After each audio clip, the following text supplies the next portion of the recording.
गुजरात के वडोदरा में भी साइबर फ्रॉड लगातार बढ़ रहे हैं, जिस पर जिला पुलिस अधीक्षक रोहन आनंद ने पत्रकार परिषद का आयोजन कर जानकारी देते हुए साइबर फ्रॉड होने पर 1930 पर संपर्क करने को कहा है। आज मैं आप लोगों ने जो अपना साइबर फ्रॉड में हेल्पलाइन नंबर છે 1930 આ બાબતમાં માહિતગાર કરવા માંગુ છું। ગુજરાત પોલીસના સાયબર ફ્રોડ માટે 1930 હેલ્પલાઇન એક્ટિવ છે અને જ્યારે પણ કોઈ માણસ સાથે સાયબર ફ્રોડ થાય ત્યારે એ તુરંત ગતિથી જ્યારે આ નંબર ઉપર ફોન કરે તો કેટલાક કાયદેસર પ્રવૃત્તિઓ ગતિમાન થઈ જતી હોય છે। હાલ જાન્યુઆરી 2024 થી મે 2024 સુધીમાં અમે લોકો ડેટા જોઈએ તો 1930 હેલ્પલાઇન ઉપર આખા ગુજરાતમાં આ સમયગાળા દરમિયાન લગભગ 500 કરોડ રૂપિયાની ફ્રોડનો ત્યાં રિપોર્ટ કરવામાં આવેલી છે।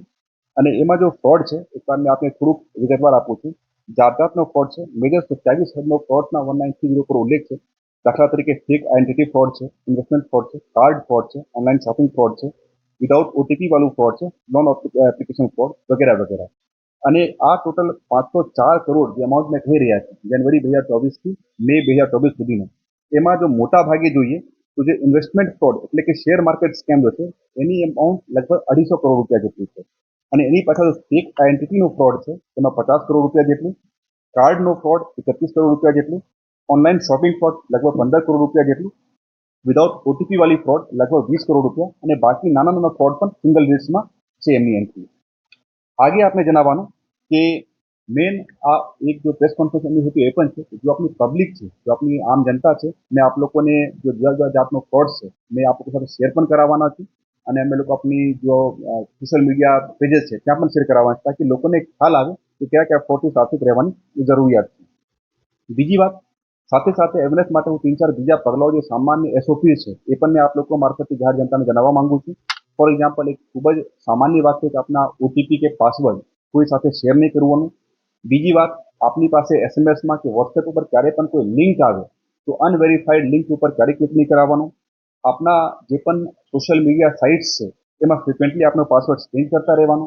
જે આપણે ઓનલાઈન બેન્કિંગનો પાસવર્ડ છે એ ફ્રિક્વન્ટલી ચેન્જ કરતા રહેવાનું। આ સિવાય આપણે જણાવવાનું કે આ જે સોશિયલ મીડિયા આપણા સાયબર ફ્રોડ છે એની તપાસમાં શું કરવામાં આવશે એ પણ આપણે બ્રીફમાં માહિતી કરવા માંગુ છું। જ્યારે પણ 1930 પર કોઈ પણ જાતની રિપોર્ટ કરવામાં આવે છે તો તાત્કાલિક જે ડુબિયસ એકાઉન્ટ છે, જે એકાઉન્ટમાં ફરિયાદીનો પૈસા વહી ગયા છે તો તાત્કાલિક બેંકો સાથે કોર્ડિનેટ કરીને એવા બેંક એકાઉન્ટને ફ્રીઝ કરવામાં આવે છે। અને ગુજરાત રાજ્ય પોલીસમાં જુદી જુદી એજન્સીઓ દાખલા તરીકે સીઆઈડી ક્રાઇમ, દાખલા તરીકે રેન્જ પોલીસ વડા અંદર કામ કરતી સાયબર પોલીસ સ્ટેશન, દાખલા તરીકે જિલ્લા પોલીસ સાથે કામ કરતી સાયબર સેલ અને સિટી પોલીસ સાથે કામ કરતી સાયબર ક્રાઇમની ટીમ એવા ગુનાની તપાસ કરતી હોય છે। અને ડિપેન્ડિંગ અપોન કે ગુનાની કેટેગરી કેવી છે, ગુનાની ગંભીરતા કેટલી છે એટલી મોટી એજન્સી એમાં જોડાવી જતી હોય છે।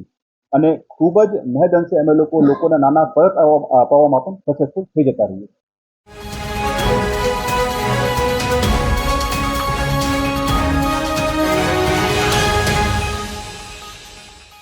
गुजरात में लगातार घट रही दुर्घटनाओं के चलते पुलिस प्रशासन और सरकार हर कोई सतर्क दिख रहा है।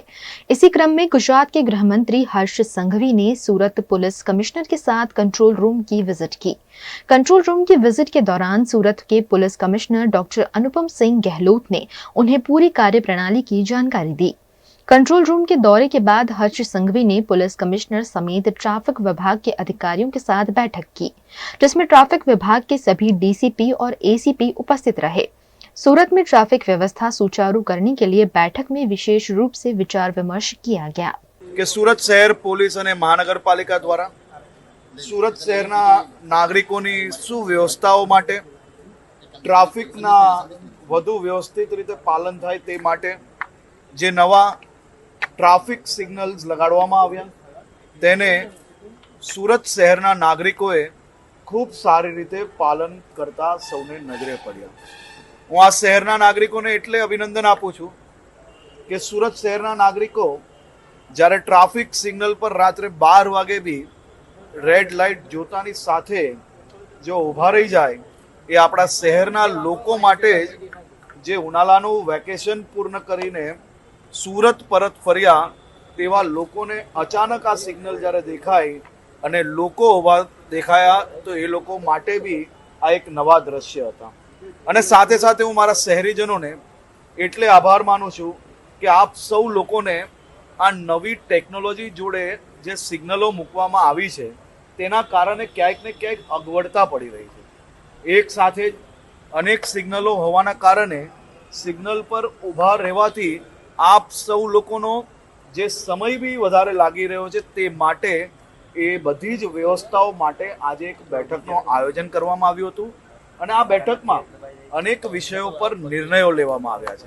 એ વિષયોમાં ખાસ કરીને આ સિગ્નલ જે વધારે ટ્રાફિક રહેતા વિસ્તારો છે, જેમ કે વરાછામાં સવારે ખૂબ મોટી સંખ્યામાં રત્ન કલાકારો આવતા હોય છે, બપોરે પાછા ભોજન માટે જતા હોય છે, તો વરાછા વિસ્તારની અંદર આખા દિવસમાં એ સિગ્નલને ટીમ સુરત દ્વારા 7 અલગ અલગ પ્રકારના સમયો સેટ કરવામાં આવી રહ્યા છે, જેમાં વધુ ટ્રાફિકમાં સીધી વાત છે, સાચી વાત છે, થોડુંક સમય ઊભું રહેવું પડ્યું છે અને દિવસે ને દિવસે આપણે વ્યવસ્થાઓને સુધારીને વધારે સમય લોકોએ ના ઊભું રહેવું પડે તે માટેનો પ્રયાસ બી કરી રહ્યા છે। गुजरात के सूरत की सिर्फ 1.5 वर्ष की मनुश्री रावल ने world wide book of records में अपना स्थान कायम किया है। मनुश्री को यह सिद्धि उनके अनोखे टैलेंट को लेकर मिली है। सिर्फ 1.5 वर्ष की उम्र में मनुश्री अलग अलग पक्षियों और प्राणियों को पहचानती तो है ही, साथ ही उनकी आवाज भी निकालती है। छोटी सी मनुश्री के टैलेंट से प्रभावित माता पिता ने उसके टैलेंट को विश्व तक पहुंचाना चाहा, जिसके चलते world wide book of records में मनुश्री ने सिर्फ 1.5 वर्ष की उम्र में अपना नाम दर्ज कर लिया है। બેર કેવું બોલે મનુષ્ય? બેર પછી કેટ પછી કુકુબર્ડ પછી ક્રો પછી ડોગ પછી ડક પછી એલિફન્ટ ગોટ પછી ઘૂસ આમાં મંકી ક્યાં છે? બોલો મંકી આપો મને, મમ્મીને મંકી આપો। ક્યાં છે મંકી? આપો મંકી। હા, પછી ગોટ આપો, ગોટ ક્યાં છે? ગોટ, વેરી ગુડ, વેરી ગુડ। सिर्फ 1.5 वर्ष की उम्र में यह उपलब्धि पाने वाली मनुष्य को लोगों से खूब सराहना मिल रही है। यही नहीं, गुजरात राज्य के मुख्यमंत्री कार्यालय से भी नन्ही सी मनुष्य को शुभकामनाएं देकर आगे बढ़ने की प्रेरणा दी गई है, जिस पर उनकी माता जानकी रावल ने खुशी जताई। मेरी बेटी को 15 महीने की उम्र में उसने 20 जो है एनिमल्स के साउंड मिमिक किए, वो भी 87 सेकंड्स में, एंड देन उसने वर्ल्ड रिकॉर्ड बनाया है and we all are so happy for that. तो मैंने ऑनलाइन ही अप्लाई किया था उनकी वेबसाइट पर, और फिर उनका जो रूल्स रेगुलेशन है वो हमें भेजते हैं, वो हिसाब से हमें उनको जो वीडियोस हैं हमारे बच्चों के वो भेजने होते हैं। तो वैसे हमने अप्लाई किया और फिर थोड़ी बहुत डिफिकल्टी आई, लेकिन फिर उसका जो है सिलेक्शन हो गया। सीएम ऑफिस से भी हमें एक शुभेच्छा संदेश आया है कि इतनी कम उम्र में मेरी बेटी ने इतनी बड़ी जो है इंटरनेशनल लेवल का उसका अचीवमेंट है, तो दे आर ऑल्सो कंग्रेचुलेटिंग अस। जी, पहली बार तो जब मुझे फोन आया तो अननोन नंबर था और उन्होंने बोला कि हम सीएम सर की ऑफिस से बात कर रहे हैं, तो पहले तो मुझे विश्वास ही नहीं हुआ, कि मुझे लगा कोई फेक कॉल है, कोई मजाक कर रहा है, या तो कोई रिलेटिव भी हो सकता है जो ऐसे मजाक कर सकता है। तो मैंने बिलीव नहीं किया। फिर उनका दोबारा भी फोन आया कि हमें सिर्फ आपकी बेटी का पूरा नाम चाहिए और आपके घर का एड्रेस चाहिए, क्योंकि हमें यहाँ से आपको एक कंग्रेचुलेटिंग लेटर जो है शुभेच्छा संदेश वो आपको भेजना है। फिर भी मैंने एक दिन तक तो नहीं उनको कुछ भेजा, क्योंकि मुझे नहीं बिलीव हुआ, मुझे लगा कुछ फ्रॉड है। फिर हमने एक दिन कुछ थोड़ा पूछा लोगों को कि ऐसा होता है, उनका नंबर हमने 1-2 लोगों को दिया कि आप एक बार चेक करो कि ये करेक्ट है कि नहीं। फिर हमें पता चला कि नहीं एकदम ऑथेंटिक है, और उन्होंने भी बोला मैडम आप बिल्कुल टेंशन मत लो, हम ऐसा कुछ फ्रॉड नहीं है।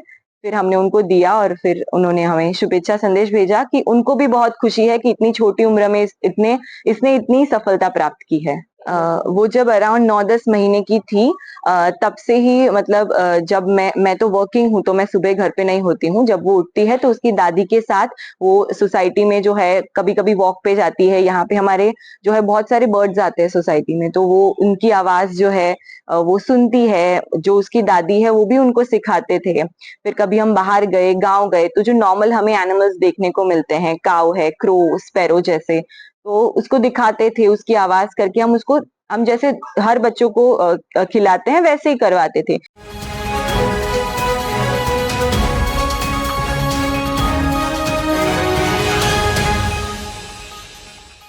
गुजरात के अमरेली के सुरागपरा में बोरवेल में गिरी बच्ची को बचाने की कड़ी मशक्कत की गई, लेकिन मासूम आरोही को बचाया नहीं जा सका।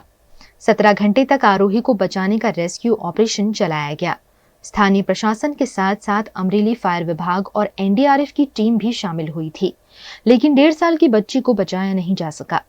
कल खेलते खेलते अमरेली के गांव में ये बच्ची बोरवेल में गिर पड़ी थी, जिसे निकालने के लिए युद्ध स्तर पर कार्यवाही की गई, लेकिन बोरवेल में गिरी बच्ची की सांस रुक जाने से मौत हो गई है। करीब 500 फीट गहरे बोरवेल में गिरी बच्ची की मौत के बाद परिवार सदमे में है। गुजरात के सूरत के जहांगीरपुरा विस्तार के राजन रेजिडेंसी की 5वीं मंजिल के फ्लैट में रहते एक पुरुष और 3 महिलाएं जो कि आपस में जीजा साली बताए जा रहे हैं, उनके मृतदेह सुबह मिलने पर इस विस्तार में सनसनी मच गई है। प्राप्त जानकारी अनुसार उन्होंने रात को रस पूरी खाए थे। अब उनकी मौत का कारण आत्महत्या है या फिर फूड पॉइजनिंग, उसकी पूरी जांच एसीपी आरपी झाला के मार्गदर्शन में की जा रही है। बारीक जानकारी पाने के लिए एफएसएल टीम भी बुलाई गई है। बुजुर्ग मृतकों के नाम जशुबेन वाढेर, शांतुबेन वाढेर, गौबेन वाढेर और हीराभाई मेवाड़ा है। જહાંગીરપુરામાં આવેલ રાજન રેસિડેન્સીમાં સવારે 9 વાગ્યે પરિવારના પુત્ર દ્વારા એમના મમ્મી અને 2 માસી અને 1 માસા જે એમના બીજા ફ્લેટમાં રહેતા હતા તેમના ચા પાણી નાસ્તા માટે જતા એ અંદરથી બારણું ન ખોલતા તેમણે તરત બીજી ચાવીથી ખોલ્યું તો ત્યારે તેમણે એમના મધરને મમ્મીને અને 2 માસી અને 1 માસાને નીચે બેડ પર અને અસ્તવ્યસ્ત રીતે પડેલા જોયા। ત્યારબાદ તેમણે તરત 108માં ફોન કરીને જાણ કરી। 108 વાળા આવીને એમને મૃત જાહેર કર્યા। ત્યારબાદ એમણે પોલીસ ડિપાર્ટમેન્ટને જાણ કરી। પોલીસ ડિપાર્ટમેન્ટ હાલ તપાસ કરી રહી છે અને એફએસએલની ટીમ પણ તપાસ કરી રહી છે। અત્યારે જે આ ફ્લેટ છે 506 નંબરનો, એમાં 4 જણની ડેડ બોડી મળી આવેલી છે। 4માં જે મરણ જનાર છે એમાં 3 લેડીઝ છે અને 1 જેન્ટ્સ છે। એમાંથી જે એક જસુબેન છે એ મકાનના ઓનર છે, બાકી 2 લેડીઝ છે એમની બહેન છે અને પુરુષ છે એમના બનેવી થાય છે। જે 3 રિલેટિવ છે એમના છોકરાને જસુબેનના છોકરાને ઓપરેશન કરાવ્યું હતું એ બાબતે ખબર કાઢવા પૂછવા માટે આવેલા હતા અને રાત્રે એમના છોકરાને ત્યાં પહેલી માળ રહે છે એમના ત્યાં બધા સાથે જમેલા છે અને જમ્યા પછી એ લોકો ઉપર ગયા હતા। સવારે એના છોકરાએ ચેક કર્યું ત્યારે એ લોકોની ડેડ બોડી મળી આવેલી છે। અત્યારે પ્રાઇમરી વોમિટિંગને જણાય છે એટલે એના એફએસએલના અધિકારીને બોલાવીને સિમ્પટમ્સ જે સેમ્પલ છે સેમ્પલ કરવાની કાર્યવાહી ચાલુમાં છે।